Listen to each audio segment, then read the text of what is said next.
God told me anyone who approaches God through the knowledge of mercy in prayer reveals to him that he has knowledge about God.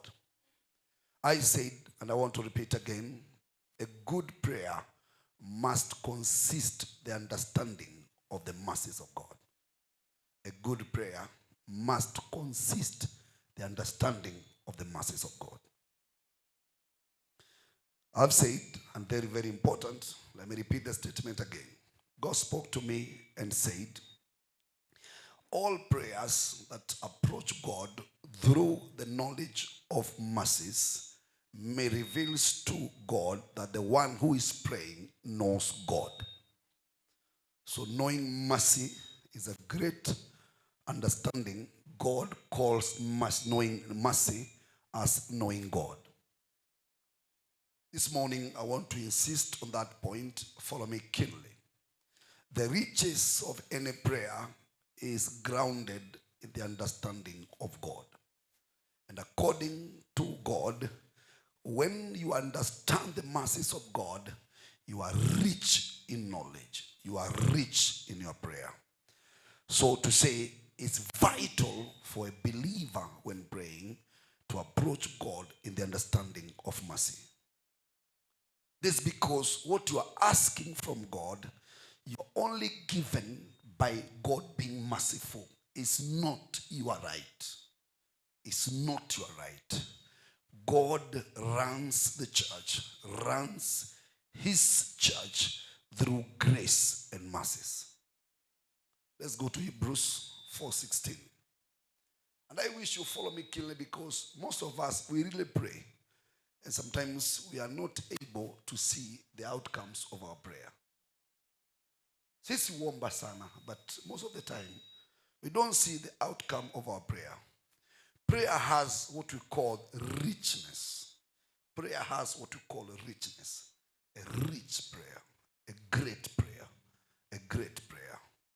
Let us therefore come boldly to the throne of grace, that we may obtain mercy and find grace to help us in the time of need. So as per the writer of Hebrews, your needs are not answered first. God is merciful first. When you approach God in prayer, your needs are not met first. You are approaching a throne called the throne of grace to obtain mercy and grace. So any need you have cannot be answered without finding mercy and grace. So your understanding of God's mercies then makes your prayer more effective, more powerful, and more knowledgeable. I repeat again, let's all read. Let us therefore come boldly to the throne of grace to obtain mercy. So when you come before God in prayer, you are supposed to obtain mercy first, not your answer. Because mercies and grace are requirement for your prayer to be answered. Let's clap to God. I repeat again, God told me, any prayer, anyone prays approaching God in the understanding of mercy reveals to God that man, that woman knows God. So whenever you make any prayer, the word mercy must be involved. When you are praying, I repeat again, I know I'm teaching and I know someone is getting me. You don't approach God to seek answers to your needs first. You approach God to seek his mercies. Approaching the throne of God in this verse is prayer. So you are approaching God's throne not first to receive answers, first to obtain mercy and find grace. These things now are the ones which help you in your needs. Let's all read the verse.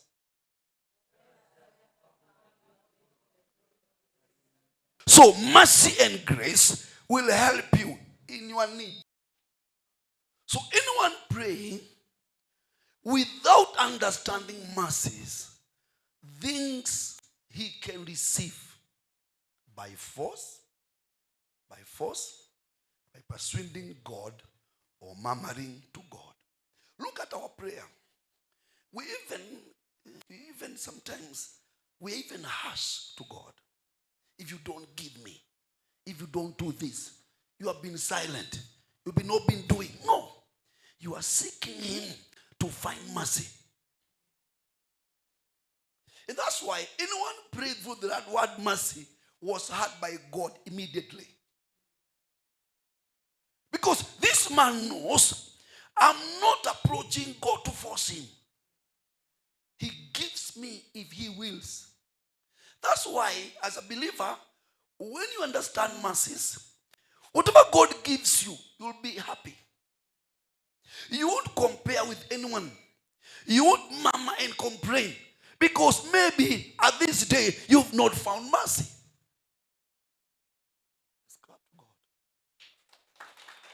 We approach his throne not to receive answers fast. Mercy is fast. For those who have heard this teaching, you know what I've spoken in the teaching. Kanisa, God has given us a great secret. I still believe most of us are not keen. A great secret. And God cannot tell me to teach on mercies if God will not be merciful to us. I was praying here and my words are coming in my mouth that the glory of God is coming. The enemies of this ministry are in great trouble as we talk. I know they're having sleepless nights. But God is fighting for you. And God is fighting for us. So when you approach the throne of God, number one, think about mercies. I give some examples of three people, or more than three people, who respected God's mercy. One of them is the 10 lepers. 10 lepers. 10 lepers. Luke 17, verse 11. Now, let kanisa ushike hivi. Never ever make a prayer without the splendor of mercies. It's not your right. It's not your right. That's why God can lift him and all people murmur. Why? God does not need people to choose to say this is worthy. Somebody can be blessed by God and all the church begin murmuring. Somebody can join worship team and she's so powerful, people are murmuring. Why? Mercies are not earned. It is God who is merciful. It's not what you do that determines or your righteousness or your holiness. What you think is qualification is not before God. It's God who chooses whom to bless. Now it happened as he went, that he passed through in the midst of Samaria and Galilee. Then they entered a village. They met him 10 men who were lepers who stood afar off. Hear the prayer of this man. Next verse. No, a clear question. What is their prayer in this prayer? Did they mention leprosy? No. Once you seek God's mercy, he knows you have a need. It is mercy which answers needs. Are you getting this? This man, verse number 13. I wish these things in your understanding. It can change your life in the kingdom. These men have leprosy. Previous verse. Here outside the village, and they are met in 10 men who are lepers. These men are lepers. They are not mentioning about leprosy. The correct prayer is, Lord, heal us leprosy. Cleanse us from leprosy. But they said, have mercy on us. No mentioning of the leprosy. Next verse. When he saw them, he said, go show yourself to the priest. As they were going, they were cleansed. What is the prayer in this? seeing that? Why not say heal us? Because these 10 men, though they were lepers, 9 of them probably were Jews. They knew in God's kingdom, to be healed, you need to seek mercies. Not your needs being met first. God is merciful first.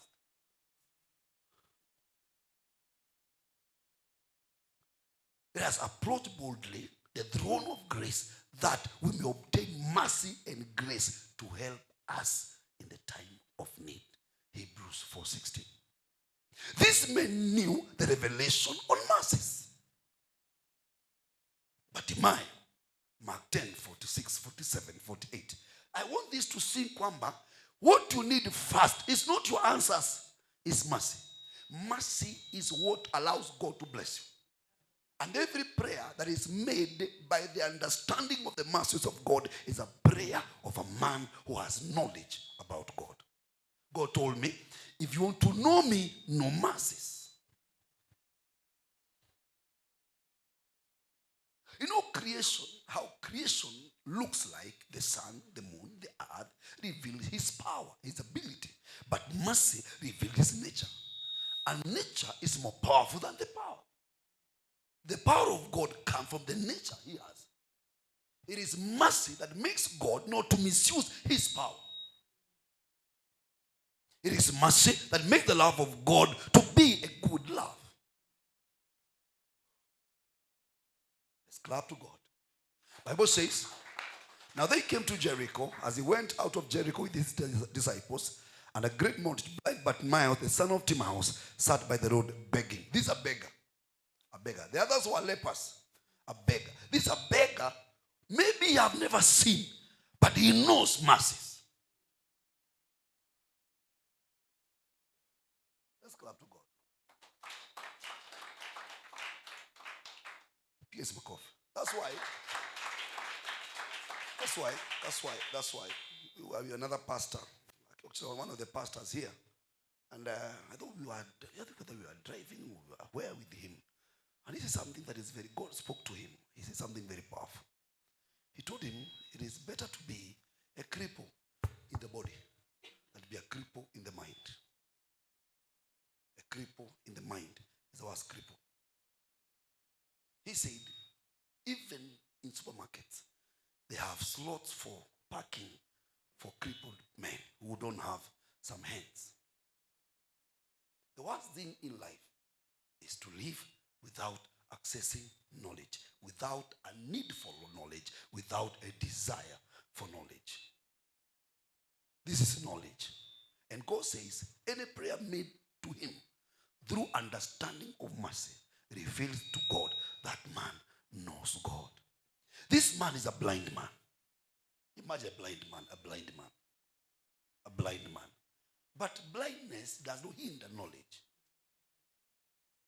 This man knows, I may not see this man called Jesus, but I know the power of mercy. And he said, Jesus, son of David, have mercy on me. We all know he could have said, Jesus, I am blind. I mean, we know that. I am blind, Jesus. Make me see. He never prayed that. He knew, I must obtain mercy first, then mention blindness. And that's what he'll do. The Bible says, then they want him to be quiet, but he cried the more. But Timon never changed the prayer. Are you hearing this man of God? Have mercy. Did he change prayer?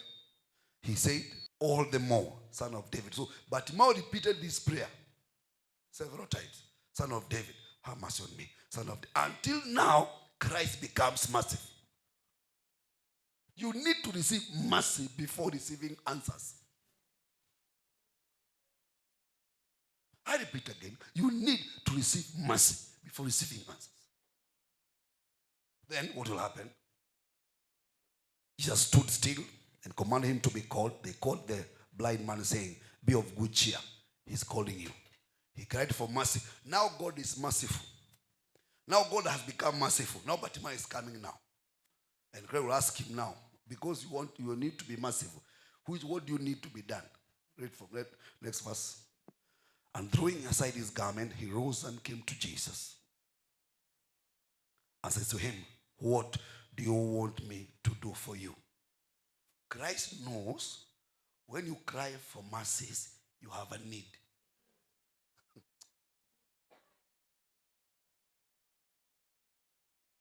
You are crying, have mercy on me, have mercy on me, have mercy on me. Yes, I am here. I'll be merciful. What can I do? Because mercies are behind the answering of our prayer.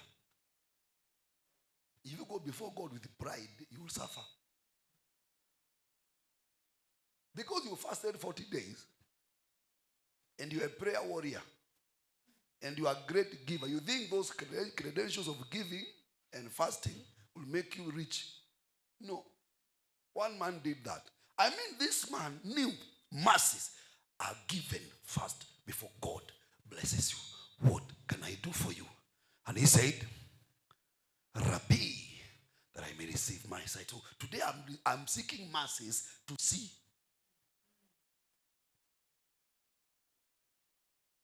Are you here, church? You know, the problem is, I wish I was teaching this to a major conference. It would be very good for me. This was a good conference. Are you receiving this? Look at neighbor for me. What comes first? Mercy first. You don't receive needs answers first. Approach boldly the throne of God to receive mercy and grace to help you in the time of need. Now 2 men went to pray. One thought because he was fasting and he was a giver of tithe, now that qualifies him. But you have to have because you have done this and this and this and this. Now you are qualified. You think God is doing a business of doing and giving? No. Let's go as we finish. Luke 18, thank you. 2 men went up to pray in the temple. A Pharisee, a tax collector. One man is generally evil, according to men, a tax collector. Then we have a man who is a Pharisee, custodians of the law. Pharisees were regarded as people who are custodians of the things of God. They mainly form Sanhedrin with Sadducees. This man now goes to pray. They are both in the temple, one in one corner, another in another corner. They began to pray. The Pharisees stood and prayed. Hear how he prays. Prayed thus with himself, God, I thank you that you have not annoyed like other men. Because you think, being a Pharisee, being a pastor, a worship team member, you are so special. No. Mercy does not know that. You do it, sing, pray, fast, give. Those are not qualifications for mercy to your life. There are some principles in God's kingdom. They are good, but mercy is beyond principles. He says, NLT, the same verse. I thank you, God, that I'm not a sinner like everyone. I don't cheat. I don't sin. I don't commit adultery. I'm certainly not like a tax collector. This man, according to him, he thinks not cheating, not sinning, not committing adultery is okay. Maybe he never committed. Qualifications before God. Then what happened? I fast twice. This man was great. How many of you fast twice a week in this service?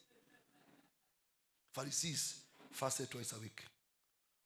How many of you are faithful tither? Faithful tither. Faithful tither. Don't mean just a tither. Faithful tither. This man, he tithed everything of his income. What happened? But the tax collector stood at distance and dared not even to look his eyes to heaven as he prayed. Huyu tax collector hata kuangalia juu alinama. Hear his prayer.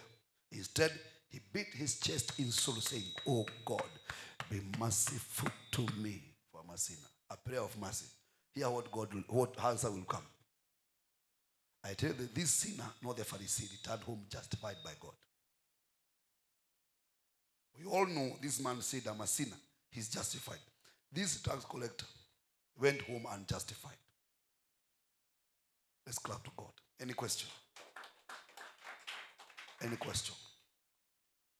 Any question? My prayer is you understand mercies. Don't think you are qualified before God. That's why you can see even a preacher or someone and you wonder why God is lifting that person. I know you have murmured even in a wedding. Huyu ndiye aliona kweli? Yeye ndiye aliona. Those are mercies. Huyu ndiye alihurumiwa. You have been walking thinking you are qualified. Go to God to be merciful. And I declare everyone today receive the mercies of God over the needs you have. So in prayer, what comes first? Is it your needs? So mercies are very powerful. How many are learning something? Let me say I will apply this formula. Let's clap to God.